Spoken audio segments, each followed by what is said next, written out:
Hello, dear friends, and welcome to our last lecture in the cycle of Russian piano masterpieces, which is devoted to Shostakovich. And Peter Donahoe is here with me again to play us some wonderful music tonight. Hello, everyone. So Shostakovich in black and white. I'm not going to tell you why I chose this title, but I'm sure you will guess at least three meanings of that title as we go along. We start with Shostakovich as a prodigy. He actually started playing the piano quite late, at 9, which is, I think, for a Russian virtuoso is quite late. And it's surprising because his mother was actually a pianist herself. She studied at the conservatoire and she earned her living as a music teacher, a piano teacher. But at the moment he started from 9, he immediately progressed extremely fast. You can see him here wearing his very cute sailor suit. So that's 1920. He was born in 1906. So at 14, he was already at the Petrograd Conservatoire and playing very complex pieces. He really, I think, was possibly even more kind of exciting as a child prodigy than Prokofiev. He could memorize music instantly. He could sight read anything. Yeah, he had kind of natural technique. And he also started composing at the same time he started to play the piano. And at first, when he got into the conservatoire, he studied both composition and piano playing, and so actually thought of becoming a professional pianist. He was in the class of Leonid Nikolaev, and his classmates were two legendary pianists, Vladimir Safranitsky and Maria Yudina. Yeah, so at the same time, they were his classmates. So it was a very ambitious milieu, I guess. So let us talk about a very important event that happened in 1927, and that's the Chopin Competition that Shostakovich just enrolled in on a whim.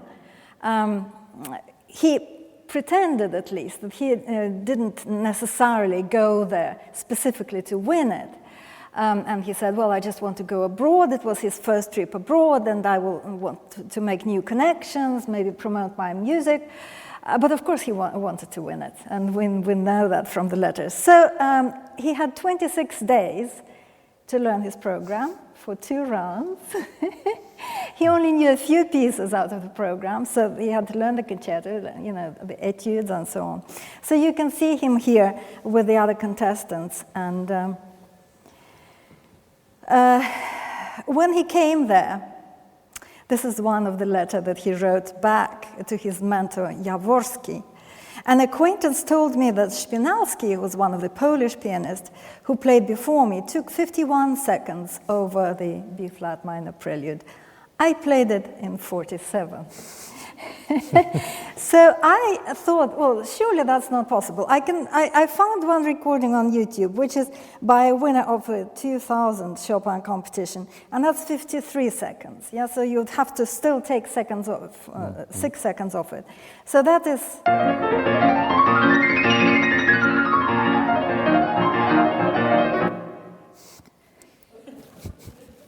I'm sorry, I shouldn't laugh. Can you do it faster? No, thank you. No.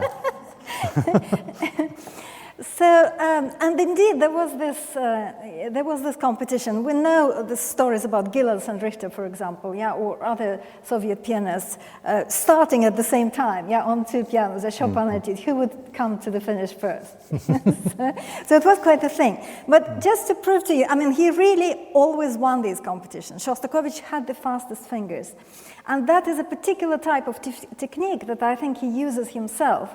And it explains a lot about his scores as well, because I will play you in a moment a bit from the cello sonata. Yes, the cello sonata with the piano, with Shostakovich on the piano, Rostropovich playing the cello.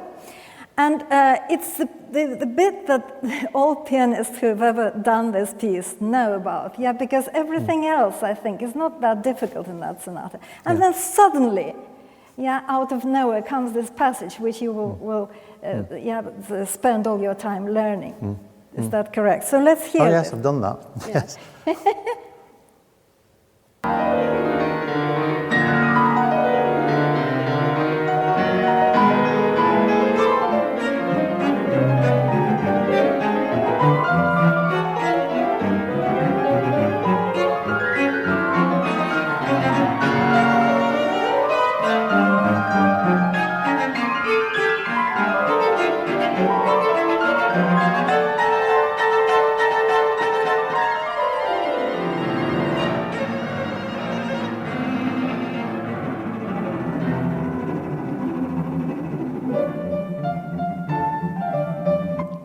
if nothing happens, the theme comes in. I think it's a hilarious moment. Yes, it is. Well, I can't actually remember what the marking is, but I imagine it's something like allegretto or allegro ma non troppo. Yeah, so that was the kind of thing that he was famous for, and obviously he played very fast, his Chopin at the competition. What other things do we know about this competition? There's a few funny facts. The big problem was the sartorial issue, what to wear, because they didn't, coming from the Soviet Union, they didn't have the right collars, they didn't have tails, so the Warsaw newspaper apparently wrote that the Russian pianists appeared on stage looking like proletarians, with uncombed hair, ill-fitting collars, clumsy footwear, and rumpled shirts. Even so, their performance of Chopin came across remarkably well. So this was the very first Chopin competition, and the Russians, that was really the first time that they came en masse, and showed what the Russian and now Soviet piano school was all about. And I think Shostakovich knew that probably Lev Aburin, who won this competition, was better than him. But he thought he could take a second place. Or possibly on points, he even gives these points in the letter. He should have come third. But they wanted to put some poles, he said, in between them. So in the end, he came out without a prize, with a diploma. And he was very, very sore about it. So another thing, and this is kind of just by way of historical context, another thing that happened to him was a bout of appendicitis. Happened to him in the opening ceremony. He actually had to leave. He was extremely sick. And the person who took care of him was Pyotr Voykov. And you can see him here standing on the right closest to us in his top hat. He was a diplomat at the time, and he was the envoy to Poland. And a few months later, Voykov was murdered. And Shostakovich writes, how sad he feels, and he's taken such good care of him, and has given him food and let him practice at the embassy, and so on and so forth. And I just want to mention, because this will give you kind of the depth of Soviet history that we have always. I grew up not very far from the metro station, which was named after Voykovskaya. And recently there's been a big campaign to rename it, because he was one of the people who took part in the killing of Tsar Nicholas II's family. And being a chemist, he apparently was responsible for disfiguring and disguising and destroying the bodies. So, I just think it's kind of gives you straight away this, black and white of the same story. And you will have that with Shostakovich all the time. This is the kind of thing we're dealing with. So this is how contemporaries described Shostakovich's playing at the time, that it was very accurate, it had very clear articulation, it didn't have very much pedal, it had this dry, glassy character. He played in an anti-sentimental style with very little rubato. But on the other hand, he didn't have this romantic style. He didn't have enough tone color in his playing, so it was always quite dry. Amazing finger and octave technique, and a great grasp of large-scale structure. That wasn't a problem for him at all, because as a composer, he already sort of immediately grasped the piece. And when he performed his own music, and he performed it up to the 1960s, when a debilitating illness prevented him from playing, he always rushed as if ashamed of his own music. It's a quote from someone who heard him. And he had this very particular love for the kind of xylophone timbre in a very high register, which I think we also can find in his scores.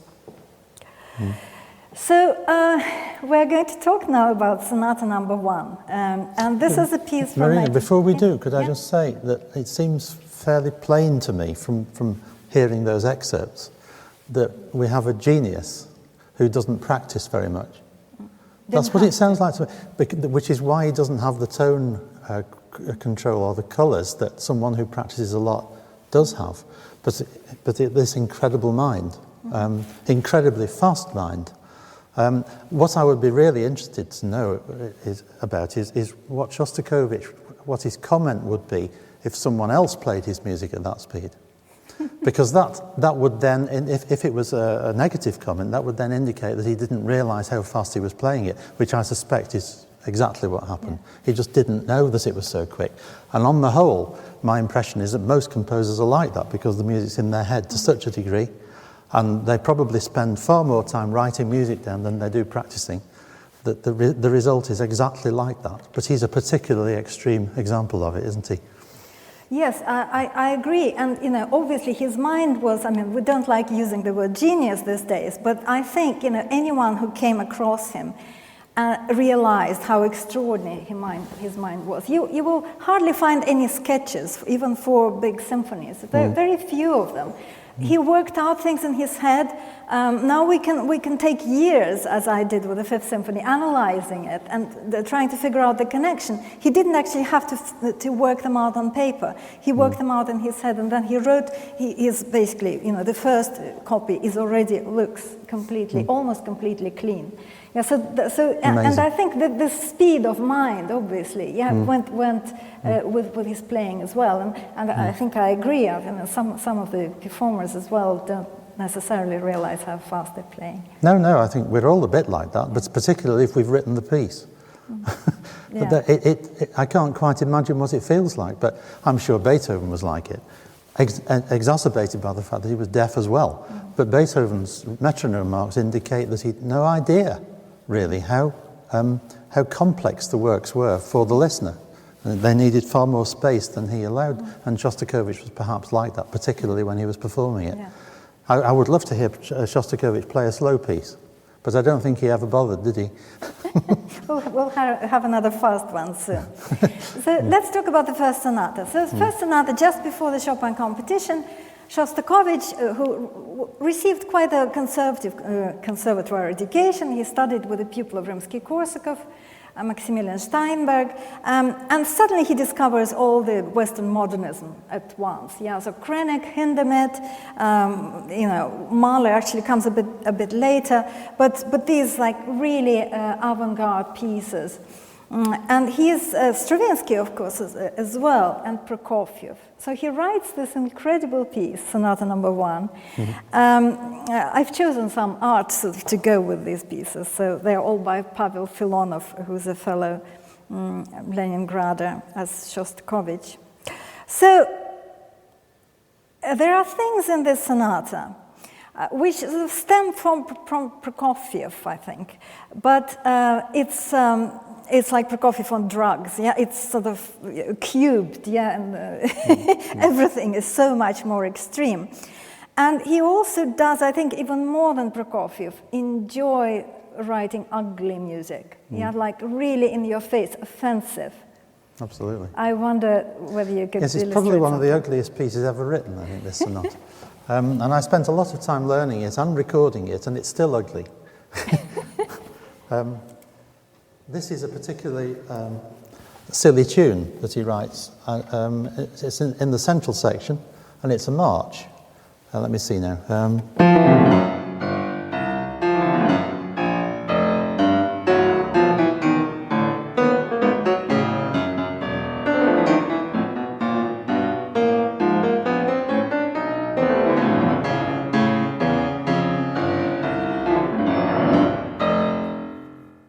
It really does sound like a child, doesn't it? Just thumping the living daylights out of a piano. And this is the man who was capable several decades later of writing.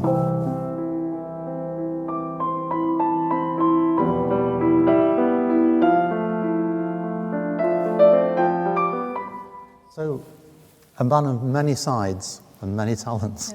Yes. Another page from this sonata, again, you don't, maybe you'll play that. It's a climax. Yeah, you can see, it looks horrifying. Let me just find it. Oh, yes.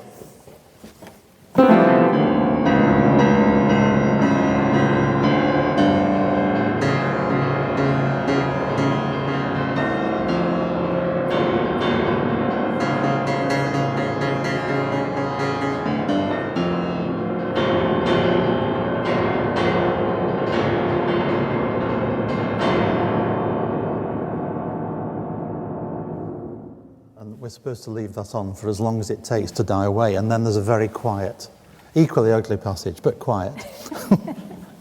Yeah, so very much interestingly, that after a few performances, you find this sonata appearing on the program as the October sonata. And of course, at that time, Shostakovich also writes his second symphony, which he calls To October. Yeah, so it becomes a revolutionary piece, To October Revolution. So this is also supposed to be about the revolution. I'm not sure whether he intended to do that when he started it out, but I think he thought it would help to promote his music. Yeah, so this kind of thing comes in, yeah, as a representation of revolution. I'm not sure what people thought. Prokofiev actually came in 1927 to Moscow, and Shostakovich was one of the composers who was shown to him in a group. Yeah, so he played a sonata to Prokofiev. This is very interesting because we have evidence from two sides, from both sides. Prokofiev listened to the sonata and asked me to play the beginning a little slower because he didn't understand anything. This is just exactly what we're saying. Even Prokofiev couldn't follow it at that speed. And then Prokofiev writes in his diary, second up was Shostakovich, quite a young man, not only a composer but also a pianist. He played by heart and with panache, having passed me the score to peruse as I sat on the sofa. His sonata opened with vigorous Bach-like two-voice counterpoint. It's very important, yeah, but these two voices all over the place in Shostakovich. Yeah, again, it's like a drawing rather than a painting. Yeah, so that's why black and white comes in again. Yeah, so it's kind of graphic. Could I play 3 or 4 bars of that?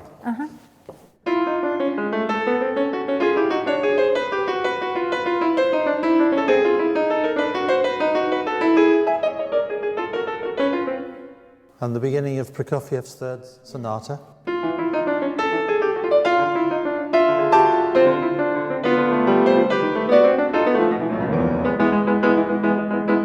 Yes, so that is probably the closest point to Prokofiev. So then Prokofiev says that he said, you know, he launched with joy into a paean of praise for Shostakovich, and that amused Asafiev, another friend, musicologist, who commented that the reason I had liked the first movement of the sonata was because it showed my influence. Yeah, so that's a little story. Now, the reviews were rather different from this. Yeah, the composer ignores the piano's range of timbral possibilities, and for this reason, it's difficult to listen to this sonata. This sonata is as dry and tiresome as Czerny's etudes. And Steinberg, his professor, who basically at that point gave up on him, on his students, he said, there is nothing I have to say about such music. So no more. Yeah, so Shostakovich started going to a different compositional class. The next theme that I would like to introduce is Shostakovich as a cinema pianist, because he did a couple of stints in the 20s just trying to earn money as a accompanist in silent movies. And you can see this here, a poster of the comedy, which is called Her Temporary Husband, American comedy at the Piano di Shostakovich. Yeah, so we have this there. And the interesting thing about this is that we can hear it in his music, can't we? I mean, one thing that I would like to show, even before we get to the concerto, is the aphorisms which he writes. It's little pieces, really tiny pieces, that he writes in 1927, straight after the Chopin Competition. And they are remarkably perverse, yeah, because he calls something a nocturne, and in fact it's the complete opposite of a nocturne. And I think that might stem from his the need to, you know, if there's a love scene going on the screen, he has to play a nocturne, yeah. So it's a kind of, he's reversing this, he's subverting it. Natural rebel. Yes, so I don't know whether... Oh, that? Yes, okay. I shouldn't issue disclaimers beforehand, because I've not seen this until this afternoon. So.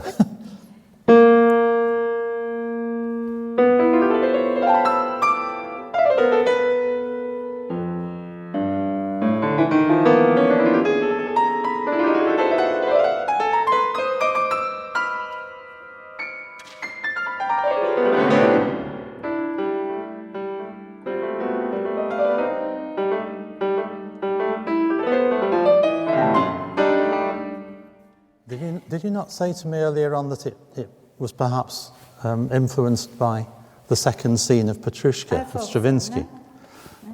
Well, I've yet to see the similarity, but maybe you're right. And you can see in the nocturne, the climax is at 4:40. So again, it's perverse. Very.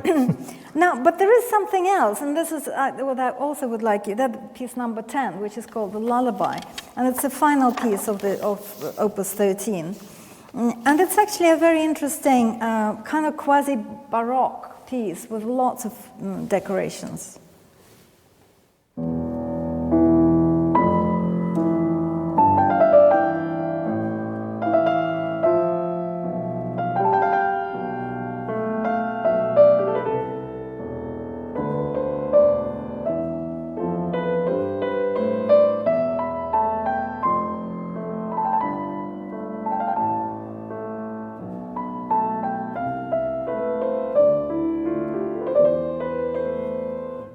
So on.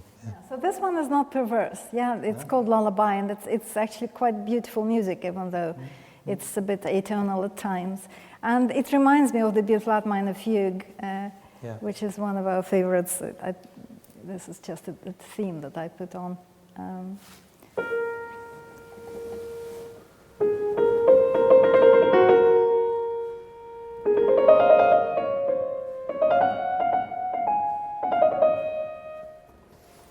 A very beautiful piece. That's from the Preludes and Fugues that we're going to talk about a bit later. But that style was already there. And I think the piece that is closest to the cinema experience, the silent movie experience, is the first piano concerto from 1932, where Shostakovich writes this remarkable cadenza, and all kinds of things are thrown into it. It's a kind of Odessa street song and Brahms' Hungarian dance, kind of stride style, all kinds of things.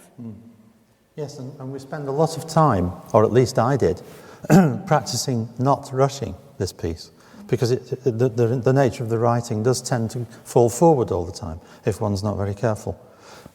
So it's marked allegro con brio, which isn't a very extreme marking. It just means with brilliance and quite quick, I guess. It doesn't mean presto.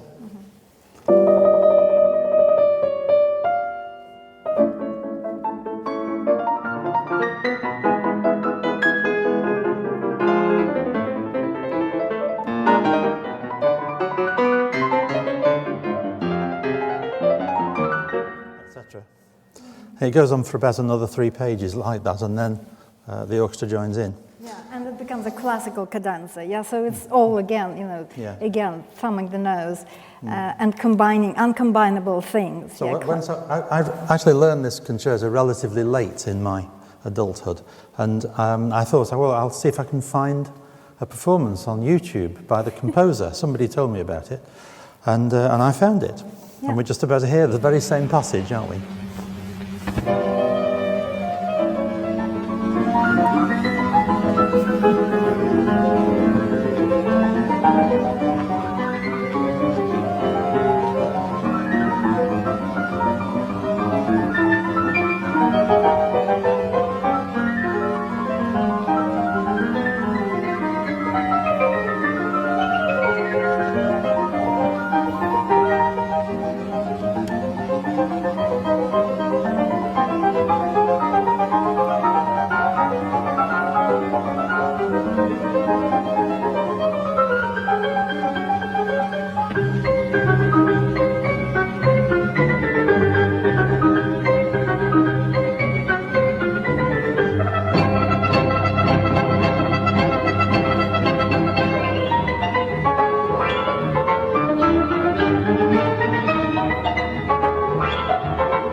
Well, I think probably the lesson really is don't get your tempo hints from composers. I he also doesn't play all the notes, actually. No, he doesn't. No, in fact, he gets one bar ahead of the orchestra at one point. But, you know, he is the composer, so he's entitled to, I suppose.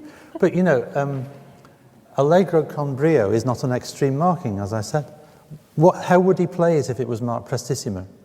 You know, it would give the page turner, well, not that he was using one, but I would have done. The page turner would need to have an osteopathic session after the performance, I guess.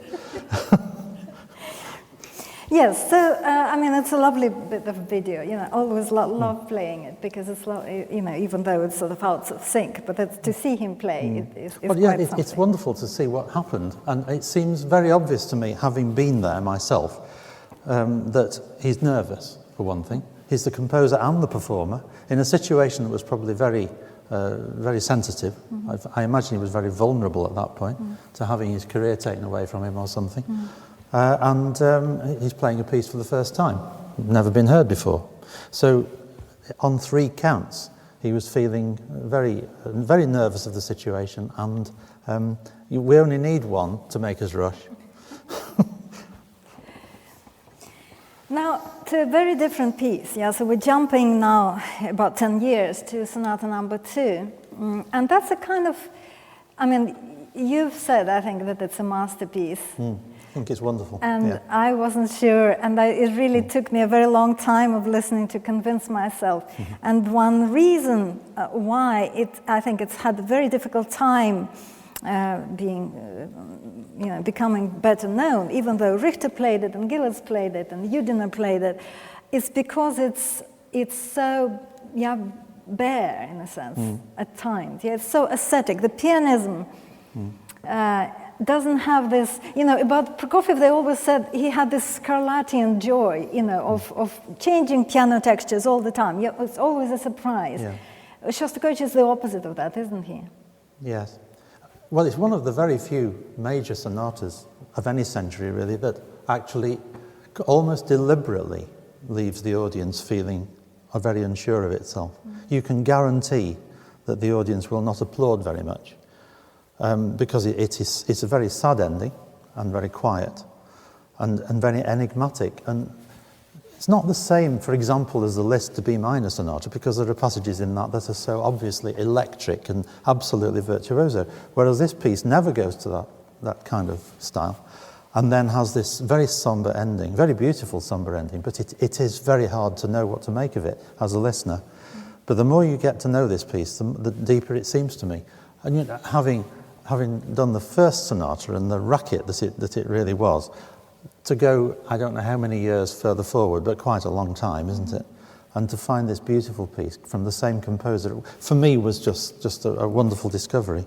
And I remember, actually, when I was still at school, I think, I discovered an LP of Gilels playing this sonata. And it was coupled with the Bach French Suite No. 5, which has to be one of the oddest combinations imaginable, but there it was. And he played both of them fantastically well, equally beautiful. And I've always loved it very much and played it quite a lot in public, which I haven't done number 1, for all the reasons we've talked about. Nobody wants to hear it. It's fantastically exciting to play, but nobody really wants to hear a piano being smashed to bits like that. But this piece is just another world altogether. Yeah. I'll just give you a bit of history. He wrote it during the war. He wrote it during his evacuation. And he actually figured it out in his head during being ill with typhoid fever, and for 5 weeks being isolated in the hospital. And he dedicated it to Leonid Nikolaev, his piano professor, who also died a few months before that, also of typhoid. So we don't know how these things are connected. Yeah, but it seems, to me, it's just anxiety and depression throughout that sonata. But you can see, you know, from the lines again, it starts in a very, again, neoclassical way. Yeah. It's a very beautiful way. May I play the opening? Because it's one of the... Yeah. It's a stunningly beautiful opening, I think. I'll only do it for a few seconds. But.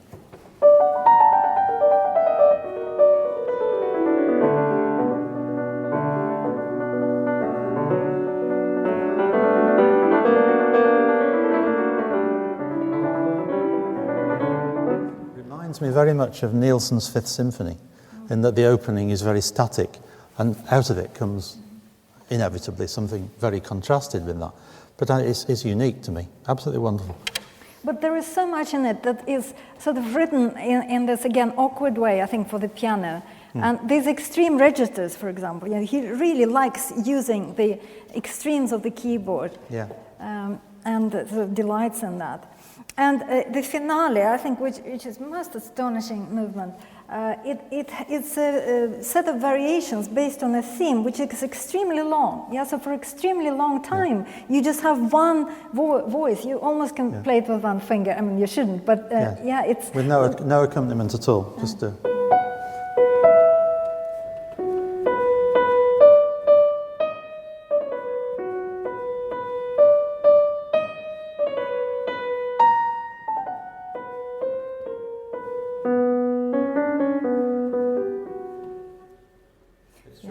And then it goes on for much longer, even in that one voice. And I wanted to, I put some markings here, wanted to show you that he must have been kind of obsessed with a certain kind of theme and variations at that time, because he has this fourth at the very beginning, and also fifth and fourth, and also these flattened degrees. Yeah, every degree in Shostakovich's scale can be flattened, and that makes it extremely kind of sad. Yeah, when you lower the degree, every step of the scale, it becomes more and more dark. Comparing here with the D minor fugue, which we will hear at the very end of today's concert.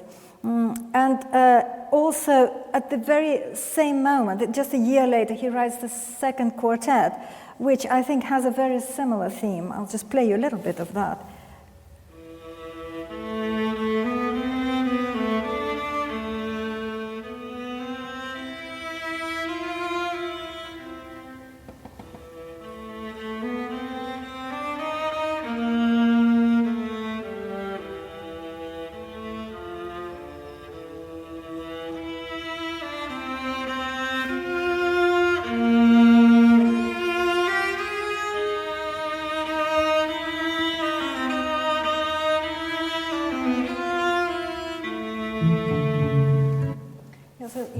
These monologues. Shostakovich is really a composer of monologues, and I think the second sonata, as a theme, has the same quality. It's very similar indeed, particularly the way the cello just comes in at the very end of that excerpt, and it's virtually the same kind of writing. The same kind of thing, That particular theme goes through several variations, different tempos, and so on, and then it comes back in a very sad, very quiet way, almost at the end of the movement, and I'd just like to play one little bit of that, which seems to me, I've forgotten the phrase that people use, but it's regarding these moments in Shostakovich that are suddenly like the sun comes up for a brief moment, and then it goes down again. I'm sure you know what I mean by that. There are loads of moments in the symphonies where suddenly it seems very joyful, and then it's killed off. And it seems to me this may be one of those.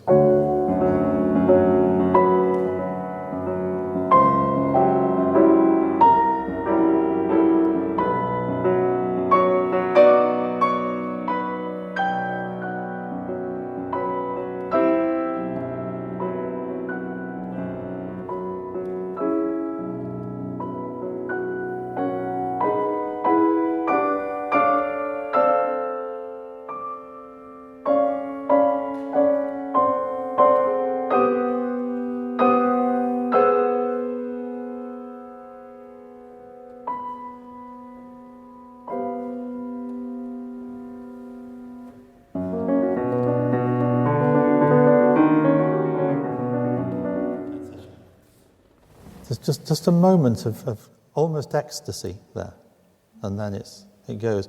And I've always wondered whether the Western propaganda that this was something to do with his dreadful sadness of being in the Soviet system was really the point at all. Isn't it his personality, his actual personality, wherever he lived in the world, he would have had this tragic side to him, or very complex side, if not tragic.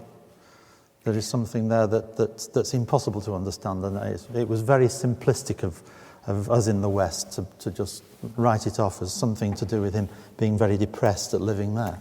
Well, I'm sure there's some degree of truth in this as well. Just to counter this a little bit, I mentioned the sonata was actually banned. Not straight away, yeah, but in 1948, when Shostakovich was declared a formalist, that sonata was on the list of pieces explicitly banned from performance.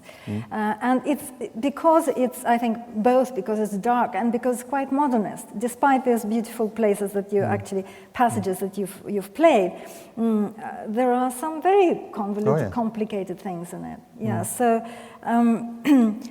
again, yeah, enigmatic piece, but I think you've won me over now. Well, I must say, I've always found, I know a lot of Shostakovich. Over the years, I've listened to a lot, including the symphonies and the quartets.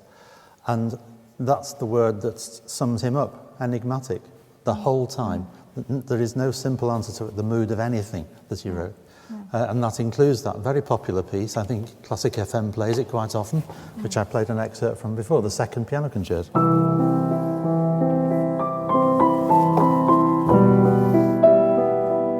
Which is very famous, of course. But again, enigmatic, because it ends very sadly. And it's expected not to, of course. And then there's a quote, at least it seems to me, there's a quote at the very end of that movement from the Fourth Symphony, which was also banned, wasn't it? Or he was afraid to produce it, or something terrible happened with the Fourth. Yeah. Okay, so now we come to the focus of our session today, which is on Preludes and Fugues, which is this monumental cycle that he wrote in 1950-51, and that was a very dark time because that was right after 1948, and his pieces being banned, and then him needing to make compromises, writing a Stalin cantata, writing a film score for a Stalin hagiographical film, and basically not feeling very good about it. And at the same time, he goes to Leipzig in 1950 to adjudicate a competition. Now it's a Bach competition, and again the Russian pianists come in and win all the prizes, and the first one was won by Tatiana Nikolaeva, and he was particularly taken by her, so she became a muse for this cycle. We have here, I put, Bach's Preludes and Fugues. It's we call them the 48 in English. Yeah, so it's amazing kind of, exercise, and at the same time, the art of fugue and the art of prelude sort of together. Where 48 times, Bach sort of presents to you this pairing of a very free-flowing prelude and very strict form of the fugue. And in the 20th century, it was Paul Hindemith with his Ludus Tonalis and Shostakovich with his 24 Preludes and Fugues that started this fashion. And after that, I think lots of composers always also wrote 24 Preludes and Fugues. So the interesting, again, quote from a letter is Shostakovich always understates, it's always an understatement of how he writes things. I've decided to start working so as not to lose my skills. I'll be writing a prelude and fugue a day, just like the J.S. Bach. So he really tried to finish them, every day, a fugue. And he actually did the same thing in 1935. And the A minor that we're going to hear in a moment was actually, the fugue was written in 1935. So it was the first time he started this cycle. But then he abandoned all the four other ones that he wrote, and started writing new ones in 1950. And another thing that I wanted to mention is a very strange thing that he did. He wrote out every voice, every part of this fugue separately. And that was for a very special performance in his house with a few friends, which he recorded on a tape recorder. It was the first tape recorder that he got, and he wanted them to play. They're very difficult to play for one person, as we will be watching Peter do it. But so he spread it between 2 to 4 people, depending on the number of voices, and they performed it as an ensemble. And of course, there wasn't editing, so if they made a mistake, he would just wind it back, wipe it all, and they'll start again. So it took them 3 days. So it's kind of an amazing project. I'm not quite sure why he did it, but I think it's interesting because it means that it wasn't just a piano piece. It was a little bit like Bach's Art of Fugue, just music that happens to be written for the piano. So, of course, there are a lot of correlations with Bach. So I'll just show you a few places. So he starts with a C major 1, and he starts with the chord in the same position as the very first fugue of Bach. So it's as if, you know, he just declares, this is my starting point. And the ones, I think the A minor that we're going to hear can also be related, to this one. I don't know whether you can play the C minor by Bach.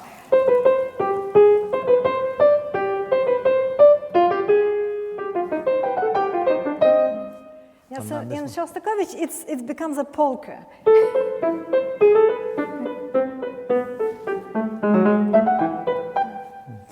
So maybe at this point, shall we do the A minor fugue? Yes. Sorry, Prelude and Fugue. I was trying to put it off for as long as possible because it's a rather difficult piece, but yes.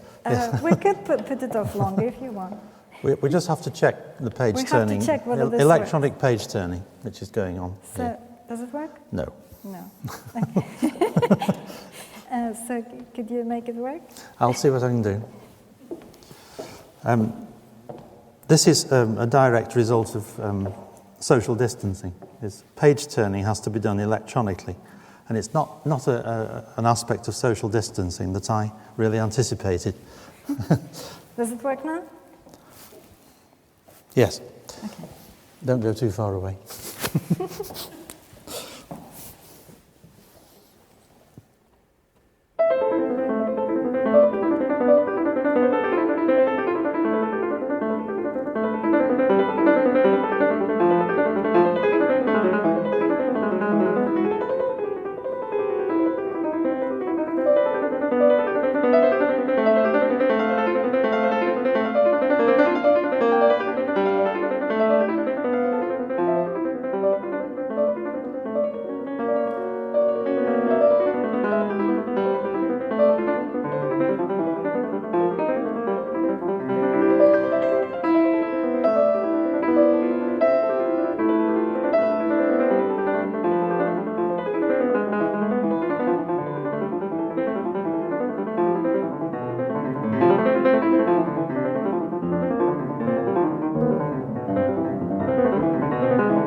So I've put something about each of the Preludes and Fugues. I mean, obviously, you don't have to read it now. You can peruse it at your leisure. But basically, I put in green all the words that relate to the Baroque period, so where he refers to Bach and Baroque genres.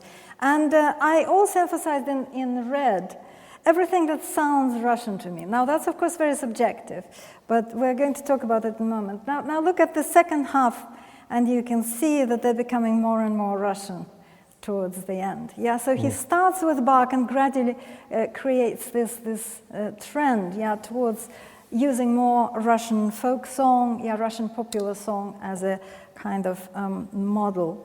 And I wanted to show a few things just to point out to you what I mean, and that's a quote from Boris Godunov, which has certain intervals, the fourth and the fifth, which sound as if it is a Russian folk song. And because we're so used to this being Russian, even a Bach fugue, I remember when I the first time heard this E-flat minor fugue, I thought, well, this is a Russian theme. So maybe you could play the Bach one.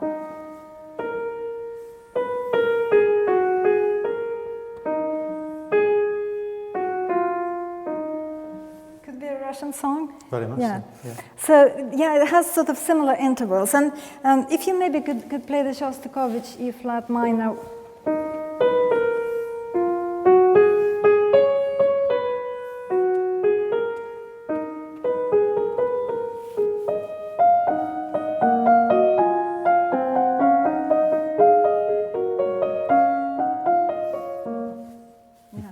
So there are certain intervals, it's not because there is something intrinsically Russian about them, but a lot of songs use them, and a lot of composers started using them. And if you are familiar with this idiom, you will hear them as Russian, so obviously I do. And obviously Shostakovich's friends and audiences also heard them as Russian.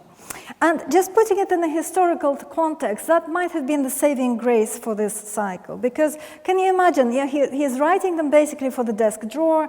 He doesn't at that point premiere any big pieces because he is still almost under ban. Nobody really wants to play his music very much. So it's a very private thing that he is doing. And then he shows it to the Union of Composers, and it's derided as his private compositional exercise as being formalist, something that is indeed formalist, because it's a fugue. There are 24 fugues. It's a very strict form. So obviously this is going to be a huge failure. And then something wonderful happens, and it's the pianists who start defending it and fighting for it. So Nikolaeva was one of them, but also Maria Greenberg and Maria Udina, so like three women, but also Goldenweiser. They all said, these are wonderful pieces, we want them. I think they were also thinking of giving them to students instead of a Bach fugue, just for a change. And they start fighting. And it's incredible when you think of it, because it's basically the time when you have the horrible anti-cosmopolitan campaign going on, which is basically an anti-Semitic campaign under this euphemistic title, and people again starting to disappear, and the various awful sort of trials happen at that time. So it's actually quite scary even to resist anything that is official. So if the chairman of the Union of Composers tells you that this is a bad piece, you should really accept it. And I find it very moving and poignant that the pianists actually insisted, fought for them, and they actually managed to get it through the Stalin Prize Committee for a prize. Not all of them, but 5. Actually interesting which ones they were. So the C major, I think it was the A major, E major, C minor, and the last one, D minor. So we are going to play today, Peter is going to play, 2 Preludes and Fugues from the Stalin Prize selection. So they've been kind of approved. They have. He didn't win the Stalin Prize for them, by the way, because Stalin happened to die. So the prize was cancelled. But that is the story. I just wanted to we're going to do them together, I think, just for the ending. Wanted to say a few things about these pieces.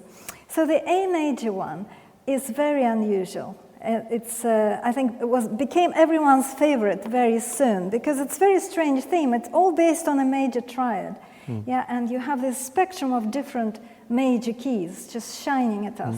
That is an extremely non-depressive. Yes, in fact, it would be very difficult to guess that it was Shostakovich if you didn't know. I always compare it to a kind of glass harmonica or something like that. Maybe it's the celeste, because of the sound of the piano. Is that register that he likes. That sort of very high register. So that is quite an extraordinary thing. And the D minor, which will follow it, is the final one. This is the monumental finale of the cycle. It starts as a saraband, which is a very mournful Baroque dance. And then there is a section which anticipates the theme of the fugue, so he creates a kind of connection. And it's on a huge scale. Yeah, it's longer than everything else because it's the final piece. And it has two themes, not one, but two. And so the theme one is related to a Russian song, I think again.